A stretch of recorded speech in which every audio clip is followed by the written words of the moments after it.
Today I'm going to talk about AI and how that, I think, will affect the real estate economy over the next decade. AI is in everything at this point, on the news, in chats, social media. It's not a foreign topic to anyone anymore.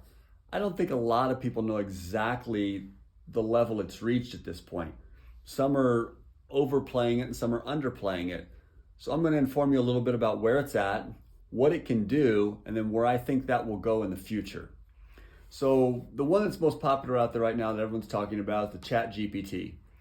It can do many things. It's not going to send a robot into your place who's going to take over everything yet. In the future, it might. But for right now, it's more of a, I've got some documentation on it here. It might make it easier. It's more of a language model system. So let's say you need it to answer questions in a query, or you need it to send out an email, or you want to translate a document or create a legal form or things like that. It can write a paper for you. So those are the most simplistic ways to use it right now. And keep in mind, it's only as good as what you program it to be. It learns from the history that it's been used with. So if you upload, let's say, a document that's incorrect information, well, it's not going to correct you and say, no, you're wrong, actually it was like this. It's taking that as fact, and it's going to use that information in the future. So if you've set up a bot where you want it to answer questions when someone calls into your company and you didn't give it the information it needs, it can't kick out the information that it doesn't have. So do keep that in mind. It's not a fix-all. It is going to make your life easier once you teach it to be what you want it to be. So I've got a list here of some different things it can do. Computer programming. It can write some code for you. Pretty well, actually. It'll learn and it'll keep going and create what you need it to create. It'll write blogs. It can do market research, legal forms. We've actually tried it in our office. It actually works. It does do that. Some research, customer service calls. Now, it's not answering the phone for you and saying, hi, this is, ABC company. But what it does is when someone answers the phone, a lot of places have the little text bot that jumps up. It can do that for you. And so your people who answer the phone can use the bot service and type in a query, and it will give them the information that you've programmed in there. So now that customer service representative who might not have an answer can type it in, and as long as it's in the system, it will give them that answer very quickly, so they don't have to spend time searching for anything. That's kind of the online chat and support.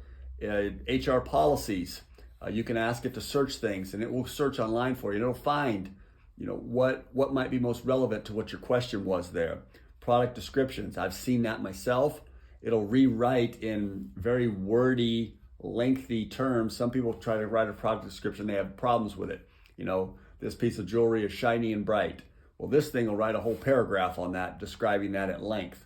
Sometimes it behooves a product to have more written about it. Real estate descriptions, the same thing. Of course, your newsletters. Companies send out weekly, monthly, biannual newsletters about the marketplace or what's going on with their particular company or their service or product. It can do that for you. It'll learn from the last one and it'll kick it out like it's you. So that's pretty neat. Internal stuff with staff, keeping people abreast of the things that are going on in your office. So you've got that. Translation, of course, there's Google Translate out there, works really well.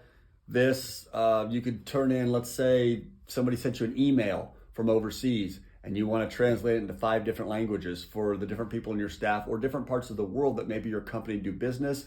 It'll do that for you in an instant. Meetings, scheduling, things like that. So this is just some of the stuff it will do. I tried to run through it kind of quickly so you have an idea what it can and cannot do. But here's what I see for the future in this. I've heard the statements where it's going to put everybody out of work. Yes and no. So on the pro side of that, people say, well, but it's going to give them an opportunity to have a better job, a different line of work. Well, not to insult them, but people who are secretaries or data entry people, they're not just going to say, well, that job's gone. I think I'll be a doctor tomorrow. It doesn't work like that. So where I think this falls into is kind of the plan of the universal basic income that has been thrown around the last year or two. I do think in the next decade, you're going to see that become very normal, if not in major cities. Well, at least in major cities. I think it could happen countrywide, because what this is going to do, most people don't have upper end $250,000 a year jobs that required years of training or education or expertise. Most people have what I would consider normal jobs. They go to an office, they do office work during the day, or maybe they program some lines of code, which that's not a menial job, but it's something that we can train something else to do. So with all these jobs, if I can pay a monthly fee for AI to do it for me, well, they don't call in sick. I don't have to give it certain benefits like insurance or lunch breaks or just breaks during the day. I don't have to pay it overtime. I don't have holiday pay. So all those things are gone. The hardest part of a business is the employee. This takes that out of the equation and reduces the number of employees for now. And in the future, it might actually remove a lot of those employees permanently. Well, how does that affect real estate? So right now, we all go to work and you make money and you use that to either rent or buy a place to live for the most part. Well, what happens when you don't have that job anymore? And there isn't really a job similar to that to apply to, because this software has taken it out of the marketplace.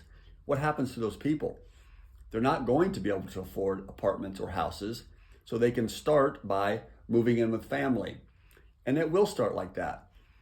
In the United States, we're a little bit different. If you go over to Europe or Asia or Latin America, they're very family oriented. And it's a weird situation there to have a parent or a brother or sister who's doing financially well and the rest of the family is just poor. They take care of each other as a whole. It's a cultural thing. It's normal to them. In the United States, we're like little islands. You can have a sibling who has a whole lot of money and another sibling who's dead broke living on welfare. And that's just normal here. Well, they didn't earn it. They didn't deserve it. Whatever the mindset might be, but that's more of our culture here. So in this country, I think it's going to affect the real estate a whole lot more than it will in other countries at first.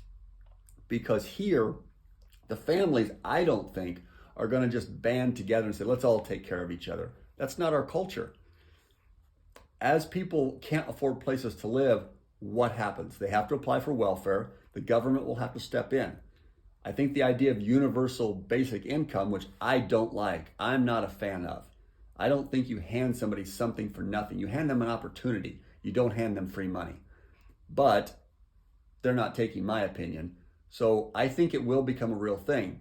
When it does, housing will come with it. I think low-income housing is going to be huge over the next 10 years. I would not be putting my money into retail space. I would not be putting my money into multifamily property. I would worry about that over the next 10 years because I think people are going to have a hard time coming up with the money to pay the bills. Not today, but I'm talking over the next decade. I think it's going to be tough. And I think governments in this country, through the county, city, state, are going to come in and say, we need to create a housing program for people with little to no income because they don't have a way to make a living anymore. Today they do. They can go out and do it. But this kind of software, and not just this one in particular, but this idea of AI kind of taking over everything is not a fantasy world. It's a real thing and it is coming and it is going to get smarter and smarter and better. And I think over the next 10 years, it's going to change the workplace, which will in turn change the real estate market and disallow people to rent and to buy who normally could. And that could really affect prices. It's going to affect inventory and the way the government taxes and treats real estate in the future. I think they're going to have to take money from those who have it and capital from those who have it and try to redistribute it to people who don't. I don't agree with that. I think that's the wrong way to do it, but I think that is what's going to happen.